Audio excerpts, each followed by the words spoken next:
Welcome, welcome, welcome. You are listening to Panties and Sports. Spring is here and we're ready. I'm Spitface. Please welcome our host, the First Lady of Sports Talk, coming from sunny Florida with her allergies. She battling allergies and she's still here. Good morning, everyone. Yeah, it's high allergy season for those who suffer. Yeah, I'm telling you, it's been difficult in South Florida. I have to break out the Benadryl. But, First Lady, there was some news about Michael Jordan suing NASCAR. And I was looking at a race that his team won, and that man was as excited as if he had won an NBA championship. But I'm going, he done won. His team done won like 3 races. I'm like, MJ got the touch. All right. This week on Shout Out, we have performances from Tommy Wordsmith and the Sink City Singers. Where they find their shining stars with the cold feel of the mute button. First Lady, we're ready. What you saying? Each week we try to figure out what is going on in the sports world. Not the plays of the week, more like the players of the week. Are they trying to tell us something? So we ask, what you saying? Fly, little birdie, fly. Time keeps on slipping into the future. Time keeps on slipping into the future. So I want to fly like an eagle to the sea. Fly like an eagle, let the spirit carry me. I want to fly right into the future. The little birdies known as the old dogs of March Madness are in the Sweet 16 and flapping their wings in the face of the youngins. On the one side, there are the old dogs, St. John's Rick Pitino, 73, Michigan State's Tom Izzo, and Tennessee Rick Barnes, both 71, Houston Kelvin Sampson, 70, and Illinois' Brad Underwood, 62. On the other, the Young Bucks, UConn Dan Hurley and Nebraska Fred Hoiberg, both 53, Arizona Tom Lloyd and Alabama's Nate Oates, both 51, Michigan's Dusty May, 49, Iowa State TJ Otzelberger, 48, and Iowa's Ben McCollum, 44, and Duke's John Shayer, 38. If the old dogs make it into the Elite Eight or Final Four, does that dispute the notion it's a young man's game? At least when it comes to coaching college basketball. George Foreman, Marvelous Marvin Hagler, both rest in peace, Bernard Hopkins, Roy Jones Jr., and the Steve Miller Band are asking, what you saying? Well, it's interesting. Actually, so far in the Sweet 16 games on Thursday, most of them have been the old heads against the old heads and the young bucks against the young bucks of the big games. Kelvin Sampson, Houston Cougars lost to Illinois, coached by Brad Underwood. So I mean those are 2 old heads, and the young heads. You had Fred Hoiberg lost to Ben McCollum, from Iowa. Now, I just got to say this. What was Fred Hoiberg and the Nebraska team thinking? They only had 4 players on the floor during the most critical time of the game. They lost the game they had 4 players. Fred Hoiberg said it was a lack of communication. It was a breakdown. I mean, that's what you got when you got young heads coaching. You got a breakdown. I mean, an old head wouldn't do that. Old buck, these young bucks, I mean, they rely on analytics and all that. They can't damn count how many players they got on the floor. You don't take no analytics to do that. I mean, that was the most craziest thing I've ever seen. I saw it on the highlights. I said, what? But anyway, that's those young bucks for you. But so anyway, Friday's matchup, you're going to have to see the old dogs versus the young bucks, because you got Dan Hurley from UConn faces Tom Izzo, Michigan State, and Rick Pitino, St. John versus Duke's John Shayer. So we're going to see. But when it comes to older coaches, for the most part, they have dominated the Sweet 16 round, and that's because of the fact that they have the experience. They are not going to make a lot of mistakes like Fred Hoiberg made. They're very good in prepping their players. They're the veterans simply, they've been here before, so they know what to do. They make a lot of good late game decision making. They definitely make they make adjustments at halftime, and they know how to manage the foul trouble and the tempo of the game. That's what old coaches do, and they're in established programs, and they know how to. They know how to coach. I mean, it's a bottom line. They've been to the Sweet 16 several times. So that's why older coaches with their teams find they make a lot of deeper runs. Now, of course, younger coaches, they bring in innovation and style. As we had said before, they are analytics-driven offenses. They just believe in analytics. But like I said, if you didn't need analytics to count how many people you had on the floor at a given time. But, younger coaches, I mean, some of the top teams are coached by younger coaches. I mean, let's face it, Arizona is right now, I would say Arizona is probably, especially after the Cougars lost, Arizona is probably the top team, and that's a young coach in Arizona. Arizona really, he's only, how old is he? He's about 50, he said he's 51, but Duke is coached by a real young guy. I mean, John Shayer, he's only 38 years old. That's unheard of to have somebody so young coaching a college basketball team or any college team, to be honest with you. So, but young coaches, you have to give them their kudos too. They to me, they're more connected with their players. They adapt to modern recruiting dynamics. They, like I said, they use analytics. They're very creative with their offenses and their defenses. So it's going to be interesting. I'm looking forward to Friday's matches with, you have, that Rick Pitino, when it comes to old head, he's the oldest of the old heads, and he's going up against John Shayer. I might be pronouncing his name Shire, but we're going to see. But, I'm always going to bet with the older coaches because of their experience. All right, Spitface, what you saying about this? First lady, first off, I think that given that I'm a representative of the old Grumpy Radio Network, age ain't nothing but a number. And a lot of times that number is winning. And I'm just thinking, not so much college, but, look at some of them old coaches in the NFL, like Andy Reid, who done got a couple of Super Bowl rings. and folks thought that he should have headed for the boot.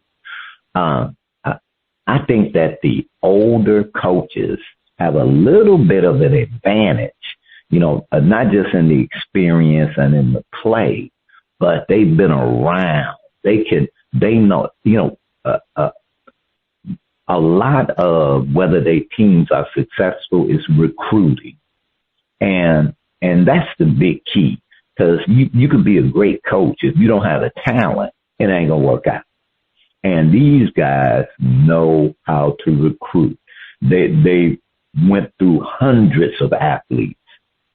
They've had hundreds, probably thousands of conversations with players and recruiting and families, and the management of all of that to bring in the right people so that you can be a winner and be in the Sweet 16, the Elite Eight, and the Final Four, and maybe be at the big dance. And the younger coaches, they may have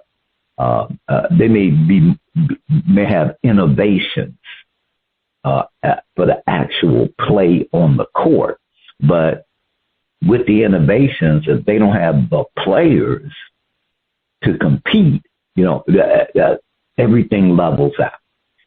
And, given the option, hey, do you want to go play for Rick Pitino? Sound like a good thing to me, Do you want to go play for Kelvin Sampson? Hey, sound like a good thing to me, And a lot of players go, yeah, that guy is, the thing about being older is that you got a record.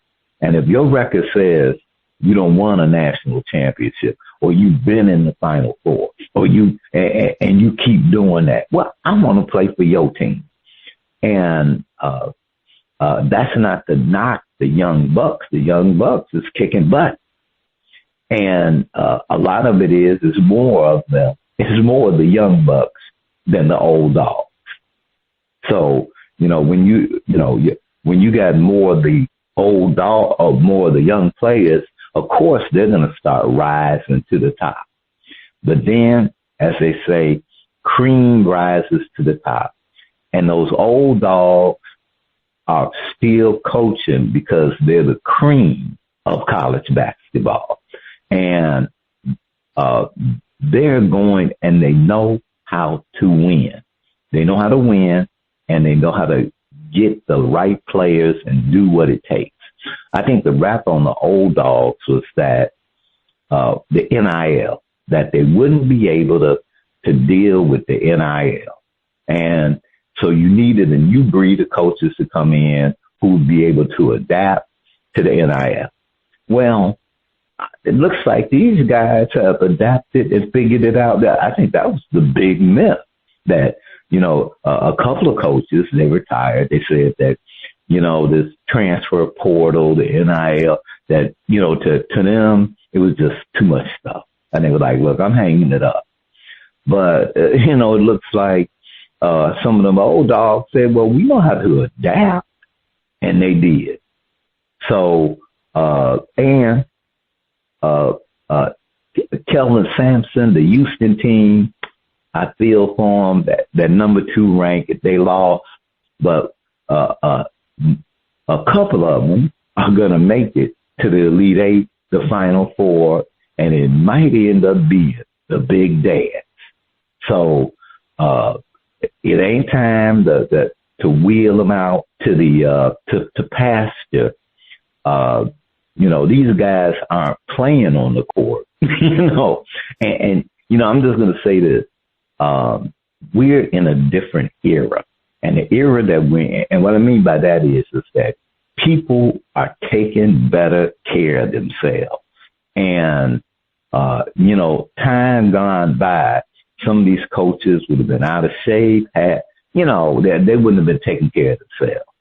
Or they've been taking care of themselves, but not very well. But nowadays, these coaches are eating healthy. They're doing the work to keep that mental edge, and folks are living longer, doing well. So in the past, it might have seemed like, hey, at 65, you need to retire. Now, except for our president, these guys are doing pretty good. But it's a young man's game, I'll say, on the court, on the field. But coaching is, about attitudes. And the other thing is, these old coaches know how to count. As First Lady said, they know how to count. So they would some mistakes they just ain't gonna make. So I'm like, whoop whoop for you guys. One of y'all make it to the big dance. Go old dogs, whoop whoop. That's what I'm saying, First Lady. Okay. Yeah, it's gonna. I mean, I wouldn't be surprised if it becomes older coach versus a younger coach in the final championship game. I have to look at the brackets to see if that's going to happen. But I mean, it is clear, like you indicated, the young coaches are more adapting to the NIL. A lot of these older coaches, they got out the game because of NIL. So, and, they were good at recruiting the old-fashioned way, but recruitment now is about you working with your donors to get some money for the NIL, your benefactors, That's how it is now. It's a completely different game with the NIL. So I do agree with you on that part. But it's still about the floor, the game. And as I indicated, older coaches have more savvy, and they just they've been to the rodeo already, so they know what to do.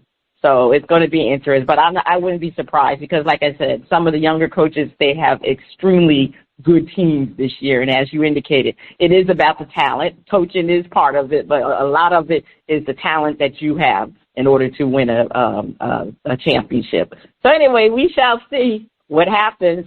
We're going to the Elite Eight. We'll see how that transpires.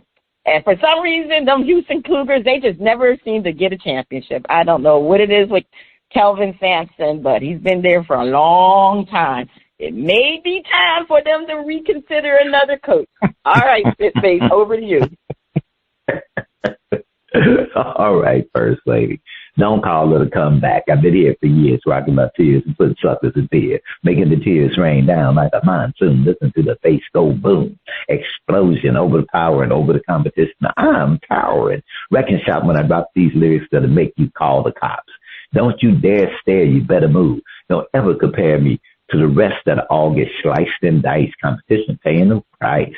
I'm gonna knock you out, huh? Mama said knock you out, huh? We are talking about the knockout punch to everyone in the way of Victor Wembanyama and his San Antonio Spurs. Led by the young star forward center Victor Wembanyama, the Spurs are among the best and hottest teams in the NBA. They own the highest winning percentage at .775 since January 1st at 31-9, including 23 victories in their past 25 games.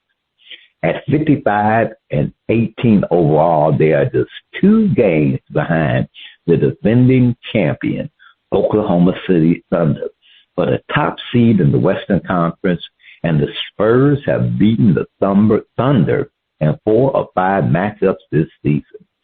San Antonio, a playoff team for the first time since 2019, ranks 3rd defensively, 4th offensively, and 2nd in net ratings. The Spurs are close to locking up the number 2 seed in the West and are not letting Oklahoma City ease its way to the number 1 seed.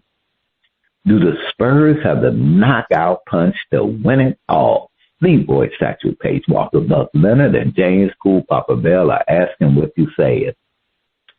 First Lady, I'm about to become a Wemby fan. I'm about to become a Wemby fan. I'm like, I'm thinking of Popovich, and unfortunately he had health issues, and it was just time. He had to take care of himself, and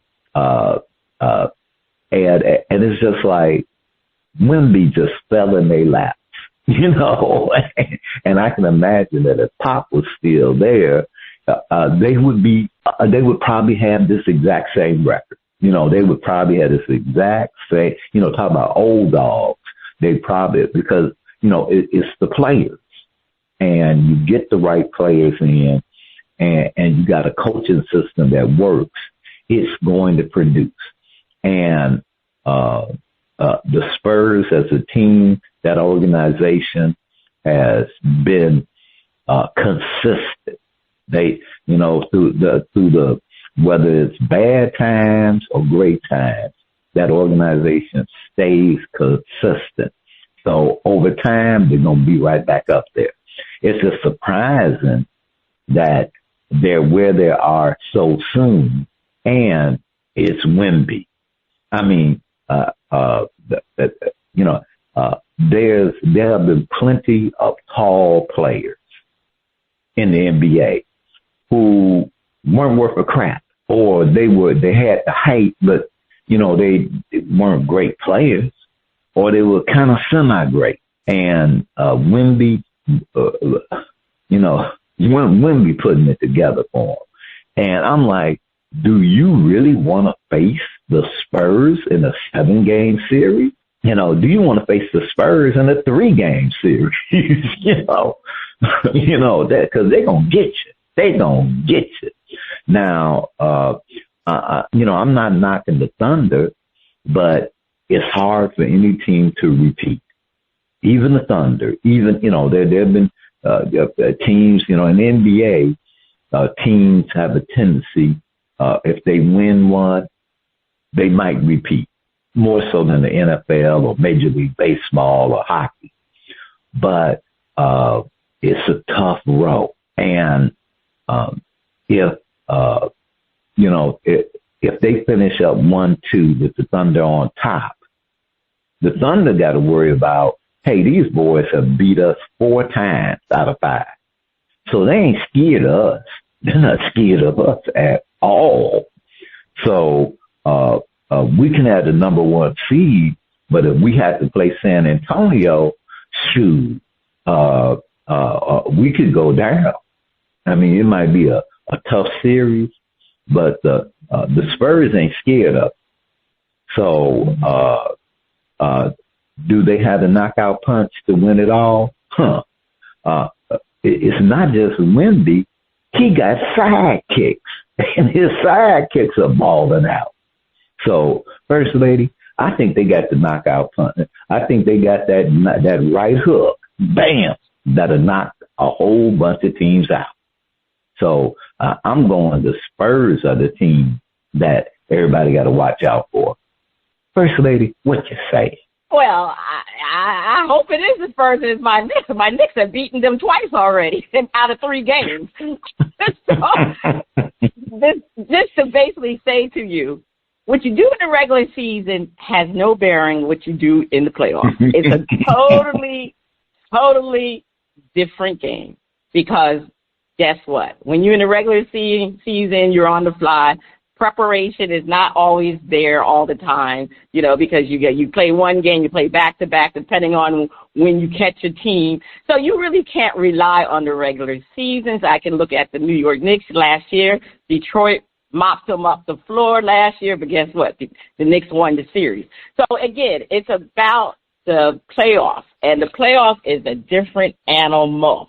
So, basically what criteria you need to be a true title contender. I mean, number one, you got to have a top 5 superstar that can take over a playoff series. And Wemby can do that. You got to have reliable late game offenses when the defense. I really don't know if the Spurs can do that. And you got to have a proven second option. Now, yes, they have other players collectively, but I don't know if they got a number 2. You can say De'Aaron Fox might be the number 2, but he's been very up and down this year, to be honest with you. And you got to have an elite defense. So when I look at the Spurs, I would say they got about a couple of the criterion that you need to have in order to be a true title contender. Yes, you got the Wembanyama factor. He is major. He'll be the defensive player of the year, but he's not that consistent when you put pressure on him. He's been working on, the physicality. When you bump up against him, he's featherly thin. So, that's the reason why when you got the playoffs and things get tight, defensively, I think you might can contain Wembanyama because he is light and he can be pushed around. So, he's working on that. He's working on building his strength. And I just don't think they're at the level of winning a championship. And you got to look at the West. You got too many teams out there. Like you said, OKC, they're young, but they've been there already. They pretty much have been unhealthy the whole season, and they still winning. I mean, D. Will hasn't been playing that much. He's just getting back into Jalen Williams. So he's just getting back into form, to be honest with you. You got Denver with Jokic. Anytime you got a Jokic-led team, that's going to be a tough hour. So, and you know, I don't know how real the Lakers are. They look good now, but we don't know until we get to the play. Because like I said, they can look good during the regular season, but they can get, you know, they're not great in the playoffs. So I just don't think they have the experience. The only person that I believe that's been in the playoffs is Harrison Barnes. I think I can't remember if De'Aaron Fox went to the playoff with Sacramento. Right now, I know they were in the play-in. I don't remember them being in the playoffs with De'Aaron Fox. So they only have one person. Well, actually, no, they have. I mean, basically one person that's playing that's been in the playoffs before. That's a lot. That's a lot. Things get a little bit difficult. That's why, you know, when they played the Knicks in the Emirates Cup, they lost to them, and their youth really showed how Knicks experience took over that game. So that's what I'm talking about when the prize get a little bit, you know, when it gets to important things, people start to get tight. And that's when your nerves start to kick in, and that's where you rely on that experience. Unfortunately, the Spurs, they do not have that experience to rely on. So, I mean, they're almost there. I still think they need another major superstar, a major addition, because Wembanyama is definitely a superstar. He's on that trajectory to being a superstar. But they need a legit all-star guard wing. If De'Aaron Fox, he was an all-star, but he's kind of slipped the last couple of years. If he can be that person, then yes, I'll say that they can win it all. But right now, I'm not going to say that they can win it all. And Wemby, you know, if he becomes a dominant closer, that's another thing. You need a closer. You need to have a closer in the playoffs. You need to have somebody like Luka Doncic. You need to have somebody like on the Knicks. You got Jalen Brunson. That's a closer. These are people that can get you a bucket when you need a bucket. So is Wemby at that point that he can get you a bucket when you need a bucket? He's shown flashes, but I don't think he's consistently at that level right now. They're a rising team. I mean, they have brilliance, flashes of brilliance. They're going to be in contention for a long, long time. But it's not their year this year. I would see them next year. I mean, you got to lose before you can win. And I don't see them, you know, OKC had the problem before. You remember they lost, I believe, to Denver the year before, and that's when they came back and won it all. So, like I said, you got to lose first in order for you to be able to climb over that hill and climb up that hill. And right now, I don't see the Spurs at that level right now. We'll see, but no, I don't think they have enough to win it all at this point in time. All right, per se, you said they don't have enough to win it all. But, boy, you don't want to play. Now, I wonder if that player up in Milwaukee might consider going to the Spurs. I heard he's been kind of getting shopped around, you know, that certain player up in Milwaukee. Ooh, that would be ugly. Yeah, well, I think he's going to the other Houston team. He's going to the other team in Texas. That's Houston. That's what they're looking for. Well, remember, they got 3 in Texas, so you got to, you know, the math. Yeah, I know you said Houston. Well, that could be ugly, too. But, okay. Well, First Lady, you have the last word. Please take us to break. Stay tuned. Up next, we have a performance from Tommy Wordsmith and the Sink City Singers on Shout Out Part 1. Go Spurs.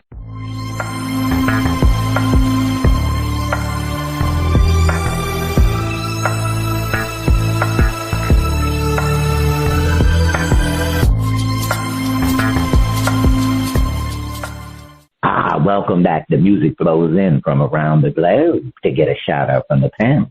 First Lady, I can't wait to hear the music from Tommy Wordsmith and the Sink City Singers. On Shout Out, we feature new independent artists who are looking to find their shining star. If we like what we hear, we'll give the track a shout out. If we don't like it, we hit the mute. We are featuring music from Tommy Wordsmith and the Sink City Singers and their hit album, Steel Tears. They say he loves to sing, write, and enjoy great music. His music is a combination of the lyrics and the pace, the meter of the words, trying to relay a message that everyone can relate to or just enjoy the sound and the stories told. All right, DJ, let's hear Between You and Me.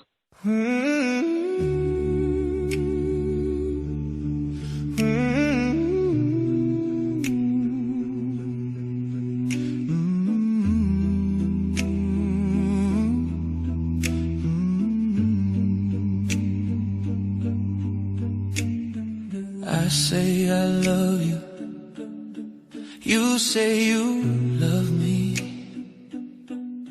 Feels like a movie till the silence cuts the scene. Yeah, you hold me closer, eyes somewhere past me. I catch my reflection in the space where you should be. Between you and me, and the whole world watching, are we what we seem, or just good at talking?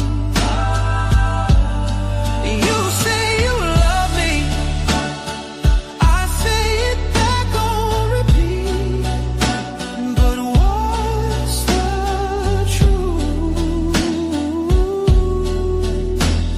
between you and me? Phone on the table, screen face down, buzzing. You laugh a little louder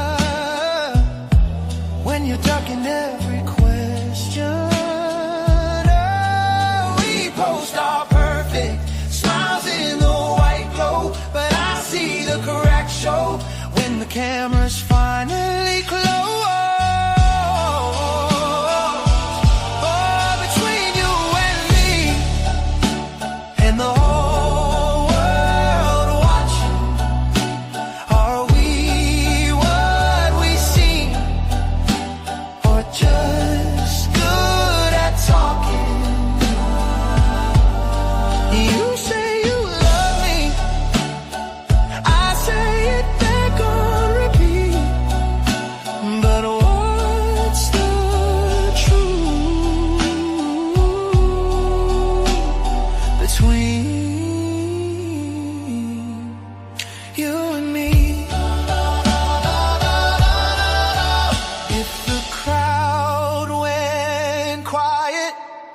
if the lights all fell, would we still feel this?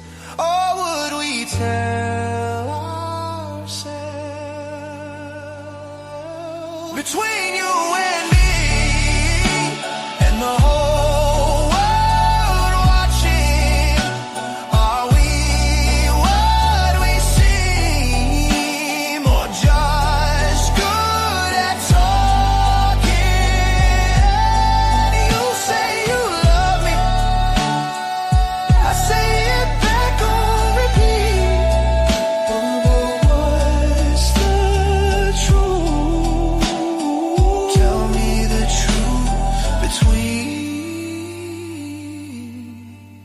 you and me. Okay, Tommy Wordsmith and the Sink City Singers. I like that song. I'm definitely going to shout it out. I thought his voice was excellent. The song, the words, well produced. I'm shouting it out. Spitface, you going to hit the mute or you going to shout it out? You said you shouted it out. I shouted it out too, First Lady. You know, it kind of took me. To me, it's an old school song. You know, it's right. Even though it's a new song, it's an old school style. And it's been a while since we'd heard a brother who the brother could sing, and he ain't no young buck. You know, the brother kind of up there. I'm like, hey, you know, he still, him and them the Sink City folks that they got something going on. I like it. So I'm giving it a shout out. All right. So on part 2 of Shout Out, we'll be featuring another performance from Tommy Wordsmith and the Sink City Singers. Is that the sound of our favorite underwater friend? Is it time for Flip It?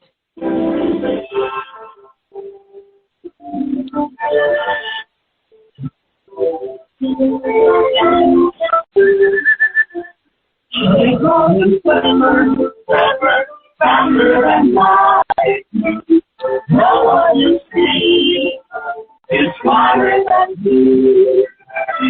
And we are missing a world full of wonders, lying there on the kind of a thing.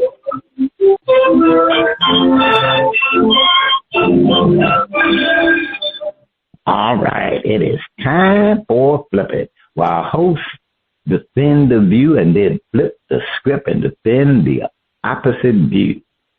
The trades in the NFL have been interesting.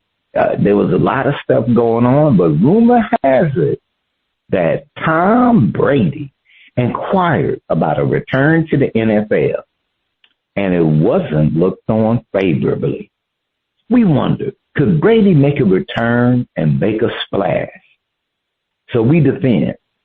Tom Brady better keep his butt in the booth. First Lady, I have seen athletes who they retired after a couple of years. They said, I still got the itch. I still got something, you know, to go. And then they got out there and looked bad. And Tom Brady, I think he left right as the slippage was starting to slide in a way. And because when he left, he was still better than a lot of quarterbacks, and he could still be a starter. But that's been, 2-3 years now? I'm like Tommy, you know, I know that you're going, look, these guys, but look, Tom, you ain't a speed demon, you know, who can run away from a defender. And, you know, so, you know what? You're doing a good job in the booth. You got your hair done good. You know, you looking nice in the, you know, with the suit on and the tie. And you got a bunch of money already. Sit your butt in that booth and don't worry and be happy. First Lady, defend. He may have something in the tank, but not enough for a comeback. This is interesting. Just because Tom Brady played some flag football, we are having this conversation. So the bottom line is Tom Brady, unfortunately, I mean, he just needs to keep his butt in the booth. I mean, let's face it. You know, age is not something that you play around with. Father time always wins. I don't care what anybody says, you know. I mean, LeBron James so far has defied father time. But let's face it, LeBron James is not what he used to be. But, you know, he's gotten smarter. He knows what to do with his age. But he is not at no age of Tom Brady, right? So, I mean, let's face it. And LeBron James was a man-child when he was young. So he's built to go for many, many years. Tom Brady, you know, it's just, I'm sorry. Father time can't be defeated. And now the game has evolved. You know, the defenses are faster. They're just more complex coverages. I mean, we know Tom Brady is smart, but you got to be a mobile quarterback in today's offense. Can you imagine Tom Brady trying to go against that Seattle defense? Now, we already know you had a young guy trying to do it, and he couldn't do it. So you imagine trying to put Tom Brady back there. So I'm just sorry. You know, it's just too much to me, for him to risk his legacy. Tom Brady is one of the biggest winners. He's 7-time Super Bowl champion, arguably the greatest quarterback ever. To me, if he returns and struggles, it's going to be a narrative. He's not going to be the GOAT anymore. I mean, he stayed too long. You don't want to have those type of narratives about you. Why do you want to do that? Why would you want to do that? I mean, you know, you are good with conditioning. So, you know, conditioning is everything with Tom Brady. I mean, TB12. But no, Tom, stay your behind in the booth. Stay in the booth. Stay in the booth. Stay in the booth. Well, you know, this is Flip It, so we have to flip the script. If Phillip Rivers and Old Man Rodgers, why not Brady? You know, the coach looked around and said, you know what, we're depleted. We need a quarterback. And all the options they had, they said, we'll take the old guy that's coaching high school and hasn't played in a number of years. And we'd rather take him than try to work a deal out for one of these other quarterbacks. And to me, that says something about the quality of not the upper tier, but the lower tier, that you would not even try to do something to get one of them. And then here's Pittsburgh, and I'm going, Old Man Tom Brady looked better than Old Man Rodgers. You know, now that, you know, Rodgers has played a few more years since Brady has gone. But I'm going, if the Pittsburgh Steelers can say, hey, look, we can go with Old Man Rodgers, who's no longer mobile and is limited in many ways, darn near a statue back there, but we think that we can win with him. Why not Brady? Shoot, Brady, let him get a shot. You know, there's a team out there that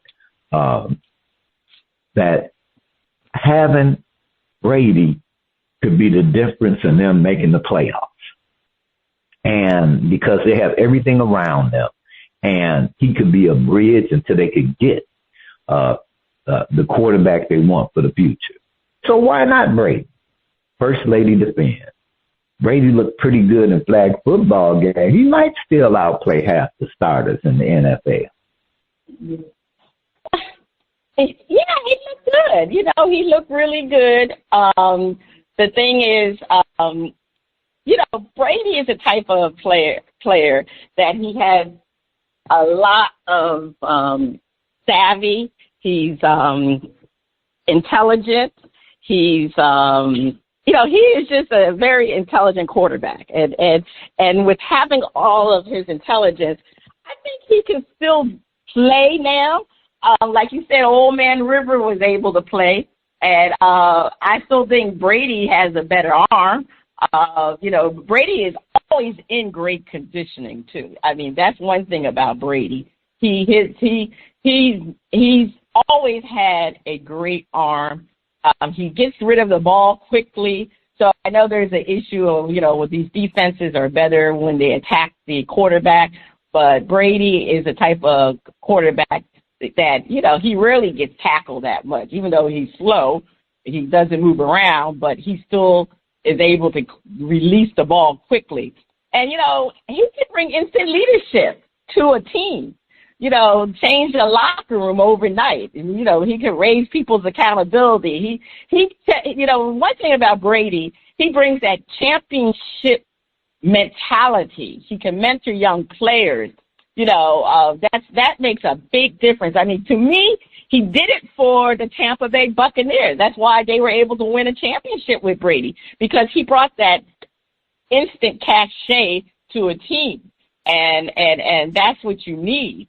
On a short-term basis, I think depending on the team got to have certain things in place. They got to have a strong O-line, and they got to have a strong defense, because we know Brady knows how to manage games. He's very great in clutch situation. He can elevate skill players. He can make any wide receiver look really, really good. And I think that's what he brings. And, hey, if he comes back, don't you think that would be big news in the NFL? I mean, the NFL ratings are already great, but my God, if Brady comes back, man, you talk about the ratings for the NFL would be really, really great. So I have no problem. I think it's a win-win situation for Tom Brady. I think he can do it for 1 or 2 years. I mean, look at Aaron Rodgers. I think Brady would be better than Aaron Rodgers. I mean, the Steelers, that's who you need to try to see if you can get Brady back. But, of course, if Brady comes back, he would have to give up his ownership to the Raiders. May be he can be a playing owner.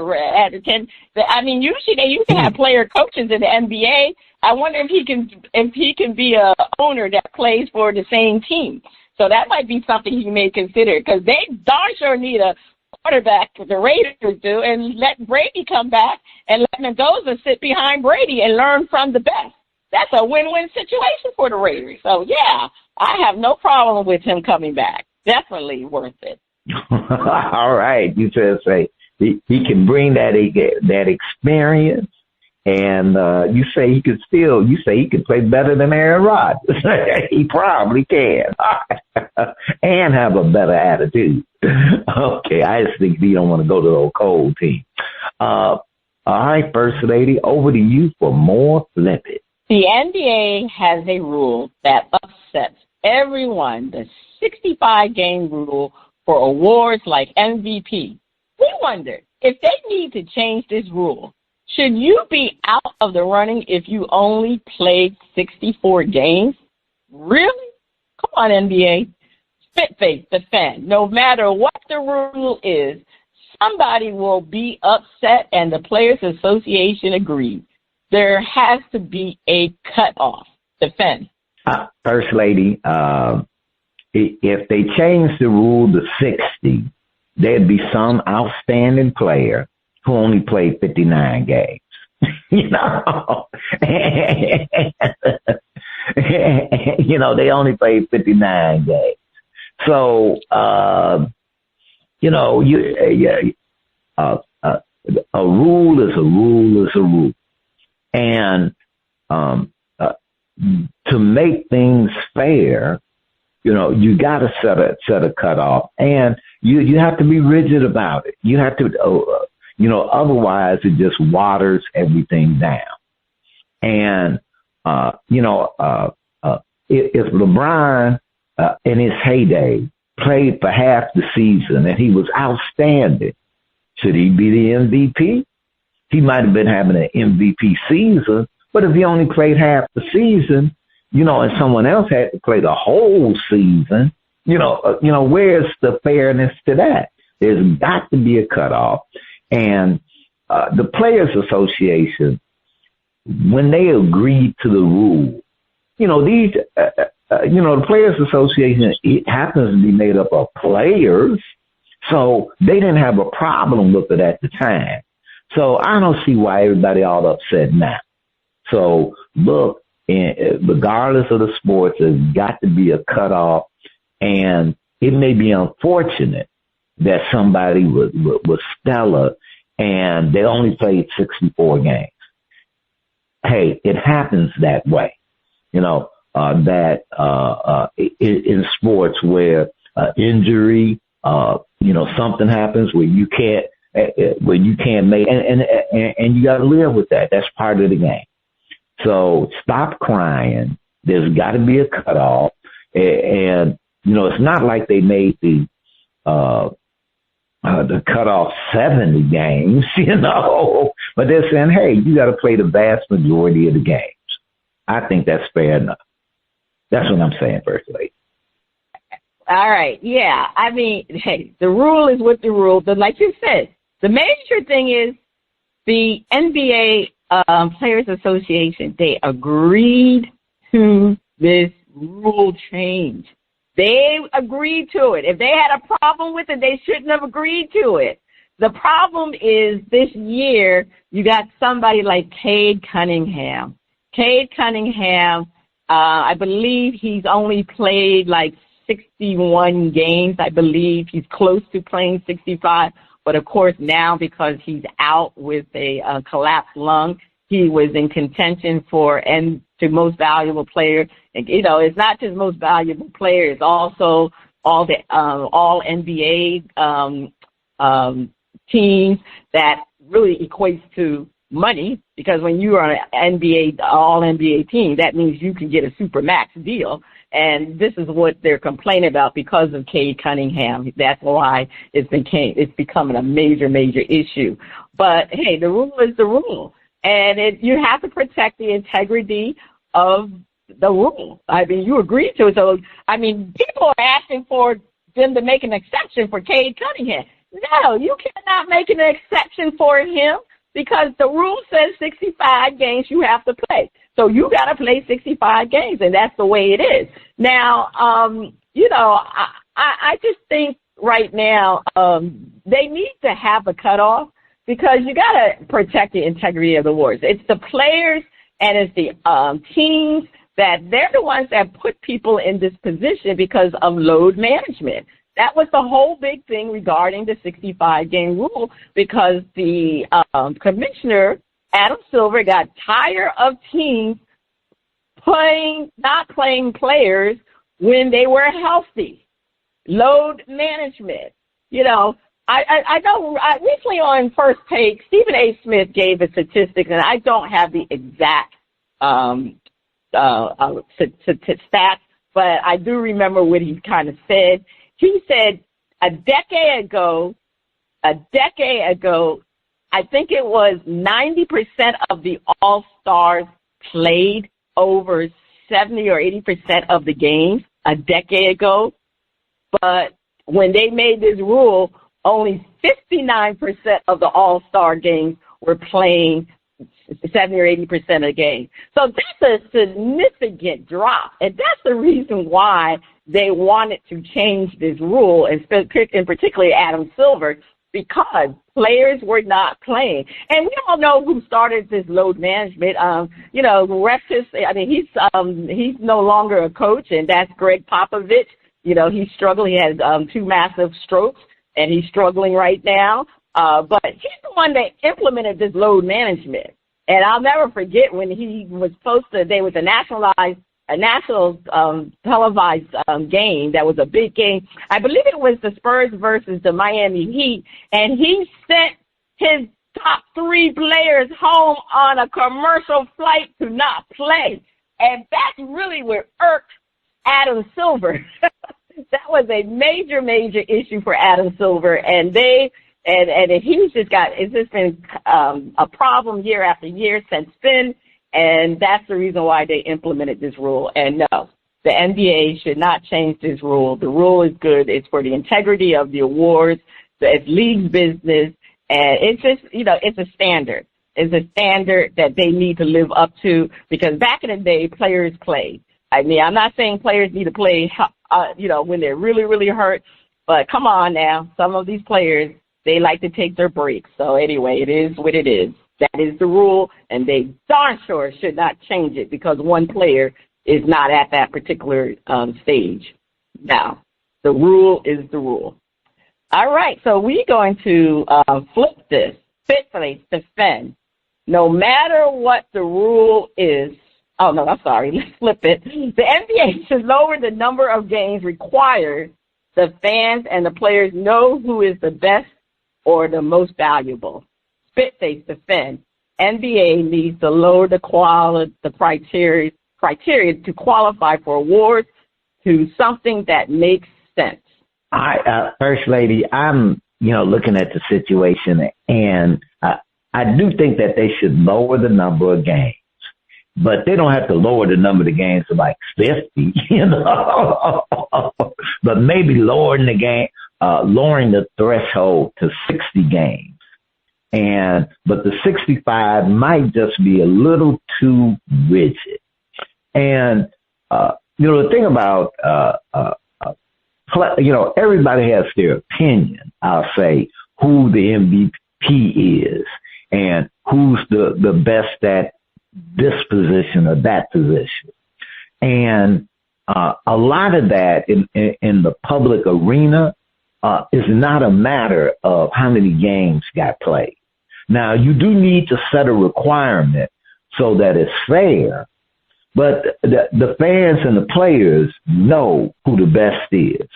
And if a team goes to the playoffs and they do good, and their star player was kept from getting an MVP because they only played in 64 games, but they're in the playoffs and doing well, it kind of like it makes things look mushy. So they need to go ahead and 65 may be too rigid, and just make an adjustment. Now, I can get that there may be other ways to have the teams not do the load management, because one, it does hurt. I say it hurts the NBA because people buy tickets because they're going, okay, my team might be crap, but I want the opportunity to see a Wemby, the opportunity to see a Gillis. I want the opportunity to see these, star players.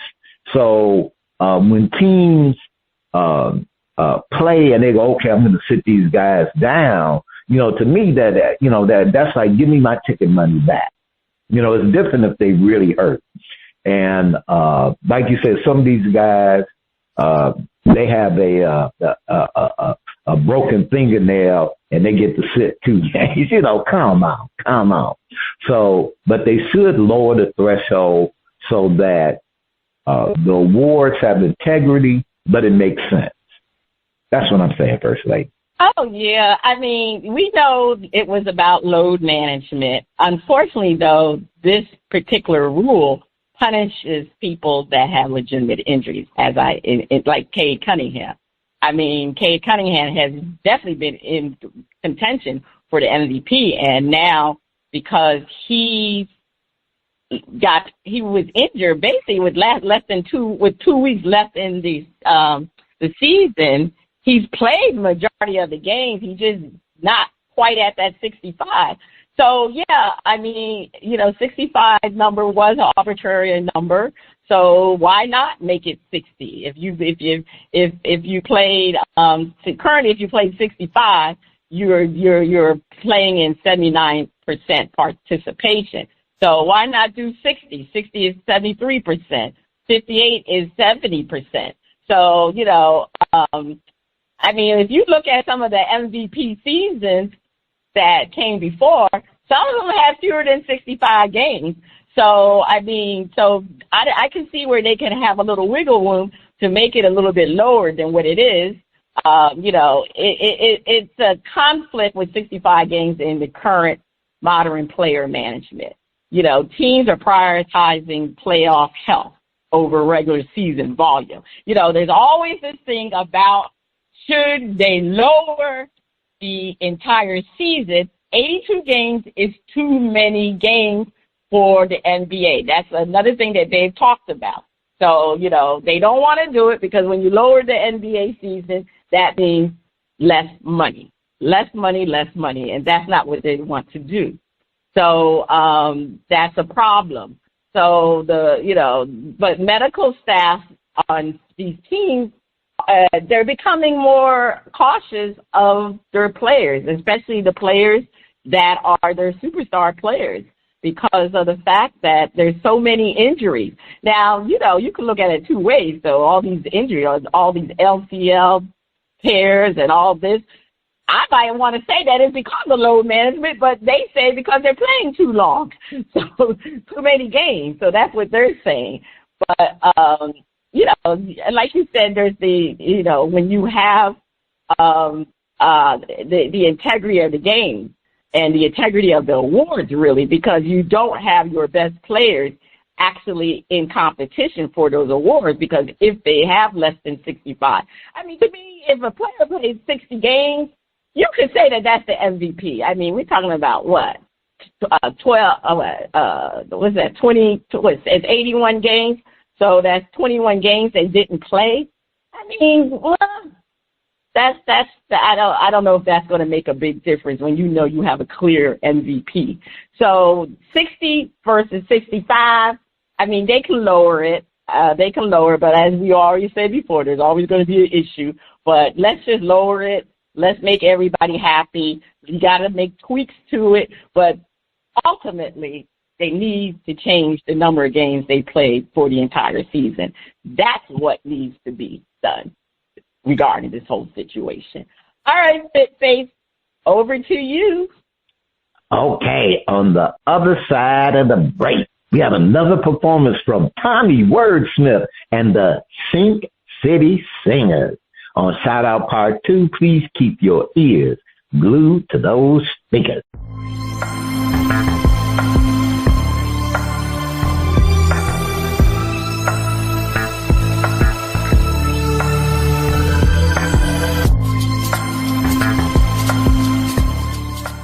Welcome back. The music flows from around the globe to get a shout out from the crew. Spitface, over to you. Okay. On the second part of Shout Out, we are featuring another track from Tommy Wordsmith and the Sink City Singers. Let's hear the title track, Still Tears. DJ, let's roll it.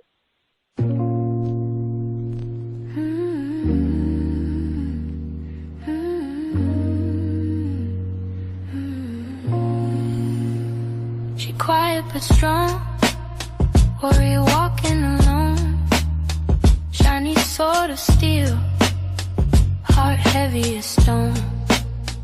Tears from past battles, got scars she don't show. A storm in her chest, but she moves steady, slow.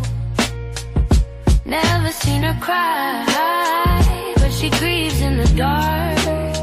Every step on that pavement, another crack in her heart.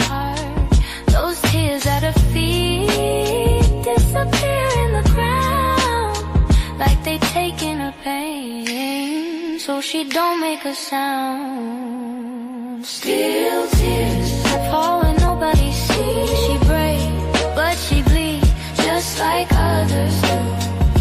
Still tears hit the dirt, hit the street. She stands, she believes, but she human too. Still tears, she's strong and believes, know how to survive. Read every wrong turn, chose to stay alive. Life on the streets tried to swallow her whole. She learned how to bend, but she guarding her soul. She smiles sometimes when the pressure feel like cracks open and laugh just to breathe for the night. Her eyes, they so bright, cut a path through the scars. When she look up in silence, they shining at the stars. Still tears fall when nobody sees. She breaks, but she bleeds just like others do. Still tears hit the dirt, hit the streets. She stands, she believes, but she human too. Still tears.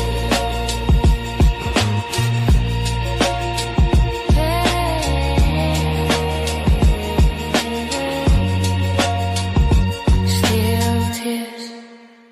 All right, that was Still Tears. And a little bit short, but I liked it. I'm giving it a shout out. First Lady, what's the verdict? Oh, yeah, I want to shout it out, too. Love her voice. Love the music, the song. It was a little bit short, but, I mean, it was okay to be short, you know. Yeah, you know, she has that. It was I can't think of her style. Her voice. It reminded me of another performer, but it'll come to me later on. But somebody famous, her singing style. But I enjoyed the song. Definitely shouting it out. Yeah, she sounded a little bit like, is it Macy Gray? Or Macy Gray has a rough voice.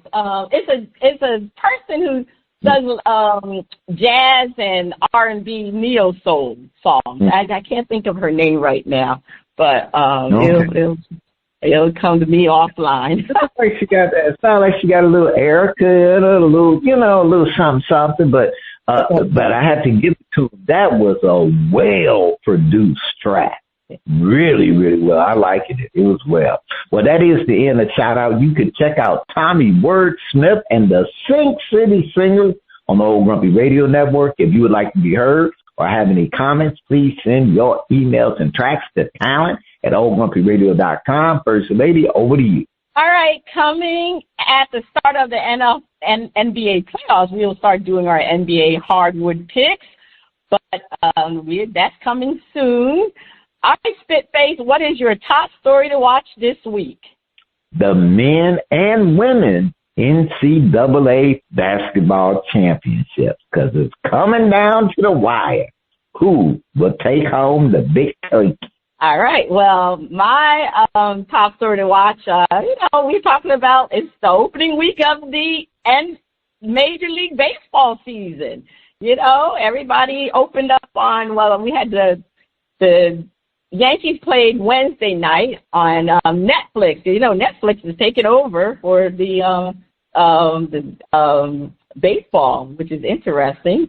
And then everybody else opened up on Thursday, except for Florida Marlins. Do you know the Florida Marlins requested to open their season on Friday versus Thursday because most people played in the afternoon, and the Marlins didn't think that they could get enough crowds to come on Thursday afternoon, so they felt it would be much better to open up on Friday. So anyway, kudos to the Marlins. I mean, they know the situation in Florida, so they decided that, not too many people feeling the Marlins because they're always breaking down the team instead of trying to build a team. They have actually good young players in the farm league. They bring them up. Then when they want money, they get rid of them. But anyway, that's the way the Marlins been. And this is a champ. Do you believe they won 2 championships back in the day? 2 championships, the Marlins. But anyway, kudos to Major League Baseball, and they have a lot of changes now, too, because, they got that automatic strike zone thing they implemented. So it's going to be an interesting season for the Major League Baseball. All right, check out our current and previous episodes at BrasPantiesandSports.com. This is Cheryl Smith, the First Lady of Sports Talk, and Spitface. You have been listening to Bras, Panties, and Sports. See you next week.